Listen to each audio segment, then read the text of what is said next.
Next, on the same issue of human capacity development for the innovation system, may I invite the director of Steinheim's Foundation for Economic Promotion in Germany, Mr.Georg, to the stage. Please welcome Mr. Villinger. Hello everybody. I know all of you expect from the German side that we are always in time and punctual. So if I look at the time, it is 5:30. So in order to stick to the timetable, I immediately have to stop my speech. But maybe you have the patience to listen to my part of the introduction. At least I hope so. My part would be, in the second part of the introduction speech, that I have prepared 39 slides, but I will skip some slides from this to you. I prepared actually four parts, and the first part and the fourth part is the main part I will talk about. It is the function of human capacity development in the context of the innovation system development. And basically there I will talk about the common understanding and framework from the German perspective. So let's start with this. When I talk about human capacity development and innovativeness, I always like to use some slides I took from the United Nations, from the Least Development Country Report. They issued in 2010 and 2007. And these slides gives the global distribution of the knowledge in our world. And as you see, most of the knowledge is distributed in the northern part of the Americas, in Europe, and in some parts of Asia. And if we combine that part with the global distribution of poverty, you see just the opposite picture, where most of the African, the Near East, and the Russian hemisphere is called the poverty regions around the whole world. And again, that chart gives the context of and the interrelation of poverty on one hand side and innovativeness of knowledge, distribution of knowledge on the other hand side.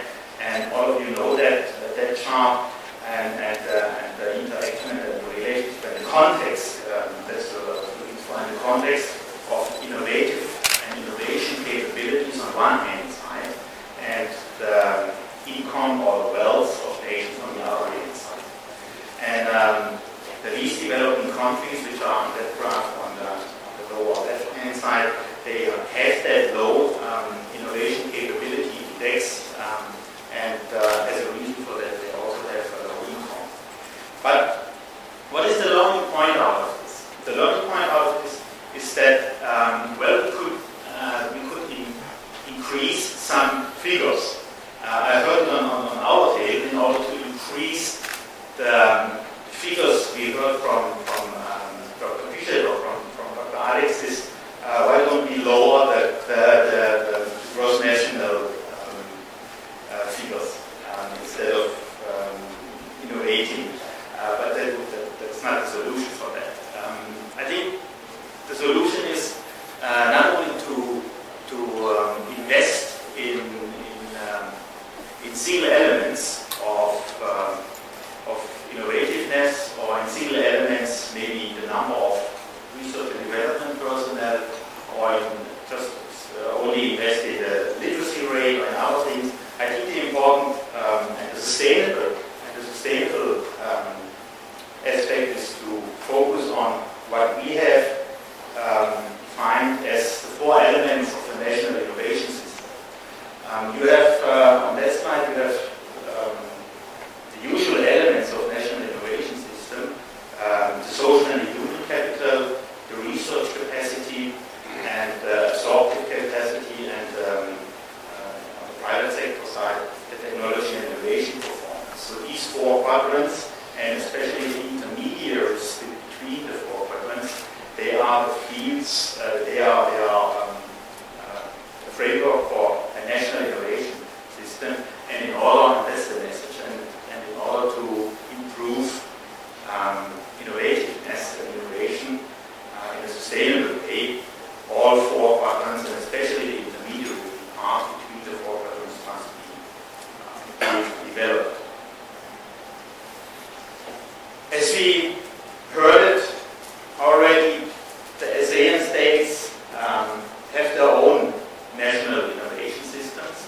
And all of you know that Germany also has its national innovation system. We will go deeper into the German national innovation system, which we have here on that slide, and on these two posters here on the right side of the room.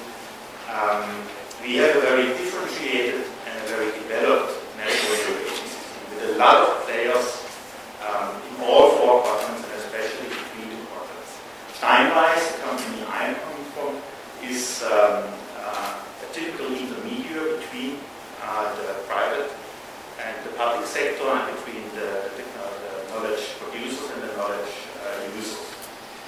We have our own university with about 5,000 students, so we are bridging the gap between the private and the public sector, because we are training, we are educating people, and we are also are very strong in educational training. But as our second role as a technology transfer institute, we are also bridging the gap between the knowledge producers and the knowledge users. But the message behind that picture is that yes, we can have technology parks, we can have infrastructure, we can have, so to say, a hardware or some regulations which allows the exchange maybe from university professors, that they go into the private sector. But the question, the basic question is, what brings the whole thing, what brings the national innovation system to life? What parts or in which ways the innovation system has to be developed? Or what kind of capacities can be developed? And basically we have three different parts of capacities. On one hand side, the institutional side, the legal framework, the regulatories, the institutional side, the infrastructure side, which can be developed, and also the organizational side, the management processes, the procedures which are necessary in order to run an institutional side, and as the third level, the human capacity, the development, the education of people, but not so much only the education of people, it's more an enabling part of the whole thing, which brings the innovation system to life. It is to enable the qualified people in the way, the direction of leadership, of responsibility. So if we combine these three parts, these three capacities which can be developed, and looking at the national innovation system with its infrastructure, with its legal and regulatory framework, with its governance structures, so the institutional side, if you look as well as the organizational side, which can be developed. My statement is that these two aspects are the important factors of influence when we talk about the development of the national innovation system. But what is the function of human capacity development in the context of ES development? This is, from my personal side, it is the human capacity development, which is not only an important factor, but which is a necessary condition. Not only a necessary factor, but a necessary condition for ES development. So it is the people, basically. It is the people. Or in other words, the human capacity development is the necessary condition for ES development. It is the ideas. Someone has to think. Someone has to think it. It is the entrepreneurship. Someone has to take the action. Someone has to do it. And then we also need the structure, the infrastructure, the organizational structure, the markets, the finance, the regulations, yes, in order to get innovation. But the basic thing is that we need the ideas, the heads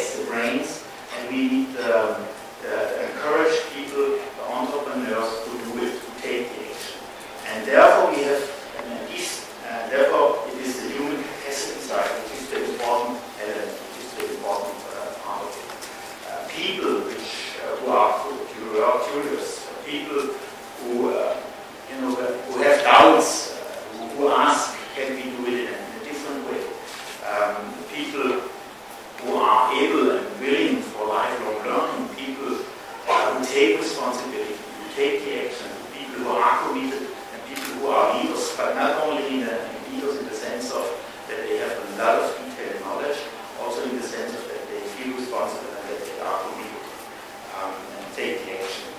So the basic message, as first statement, is that the human capacity development is the necessary condition for the development of innovation. This was one statement, yeah, and the second part of my first chapter is that I want to introduce you briefly to the thinking of the German side. If the German Federal Ministry for Economic Cooperation and Development, if their plan is to support, to cooperate with the rest of the world, ASEAN states, Caribbean states, with Africa and so on and so on. But what is the thinking behind the actions from the German Federal Ministry for Economic Development?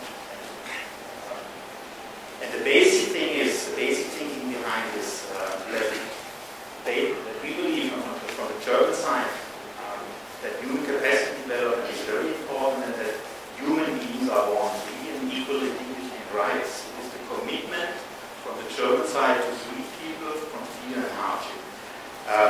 It is strong action that the German side wants to enable people, so it's not to feed with fish, it's to train how to catch fish.